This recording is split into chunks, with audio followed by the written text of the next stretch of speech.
भगवान श्री राम के सबसे बड़े भक्त हनुमान जी ने अपना पूरा जीवन श्री राम की सेवा में बाल ब्रह्मचारी होकर बिताया। लेकिन क्या आप जानते हैं कि हनुमान जी का एक बेटा भी था?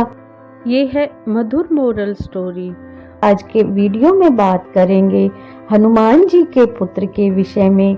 वीडियो को लाइक शेयर करें, चैनल को सब्सक्राइब करें। हनुमान जी प्रभु श्री राम के अनन्य भक्त हैं। हम सभी जानते हैं कि पवन पुत्र हनुमान जी बाल ब्रह्मचारी थे। इसी वजह से उनका एक पुत्र होने की बात पर आश्चर्य होना स्वाभाविक है। हालांकि महर्षि वाल्मीकि के रामायण में बताया गया है कि भगवान हनुमान का एक पुत्र था। वाल्मीकि रामायण में इससे संबंधित एक प्रसंग का वर्णन भी मिलता है। जब रावण भगवान राम से युद्ध हारने लगा तो उसने पाताल लोक के स्वामी अहिरावण को श्री राम और लक्ष्मण का अपहरण करने के लिए मजबूर किया। अहिरावण अत्यंत मायावी राक्षस था। उन्होंने हनुमान का रूप धारण करके श्री राम और लक्ष्मण का अपहरण किया और उन्हें पाताल लोक ले गए।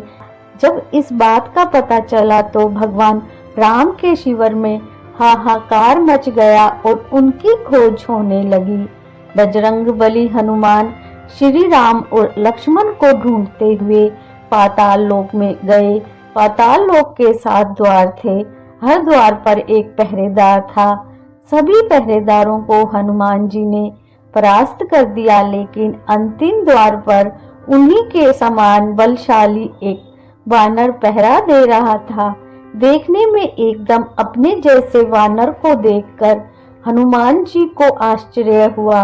उन्होंने जब उस वानर से परिचय पूछा तो उसने अपना नाम मकरध्वज बताया और अपने पिता का नाम हनुमान बताया। मकरध्वज के मुंह से पिता के रूप में अपना नाम सुनकर हनुमान अत्यंत क्रोधित हुए और बोले कि यह असंभव है, क्योंकि मैं आजीवन ब्रह्मचारी रहा हूँ। फिर मकरध्वज ने बताया कि जब आप लंका जलाकर समुद्र में आग बुझाने को कूदे थे तब उनके शरीर का तापमान बहुत ज्यादा था। जब वह सागर के ऊपर थे तब उनके शरीर से पसीने की एक बूंद सागर में गिर गई थी, जिसे एक बड़ी मछली ने पी लिया था और उसी पसीने की बूंद से वह गर्भवती हो गई। उसने ही मकरध्वज को जन्म दिया था। वह मछली पूर्व जन्म में कोई अप्सरा थी, लेकिन श्राप के कारण मछली बन गई थी। बाद में उसी मछली को अहिरावण ने मछुआरों से पकड़वाया और मार दिया। इससे वह अप्सरा श्राप से मुक्त हो गई। ऐसा सुनकर हनुमान जी ने मकरध्वज को अपने गले से लगा लिया। हालांकि अपने पिता के रूप में हनुमान जी को पहचानने के बाद भी मकरध्वज ने हनुमान जी को अंदर नहीं जाने दिया।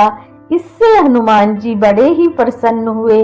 बाद में दोनों के बीच जमकर युद्ध हुआ और अंत में हनुमान जी ने अपनी पूंछ से उसे बांधकर दरवाजे से हटा दिया और फिर श्री राम और लक्ष्मण को मुक्त कराया। बाद में भगवान श्री राम ने मकरध्वज को ही पाताल का नया राजा घोषित किया। वीडियो को लाइक शेयर करें, चैनल को सब्सक्राइब करें। Thank you for watching.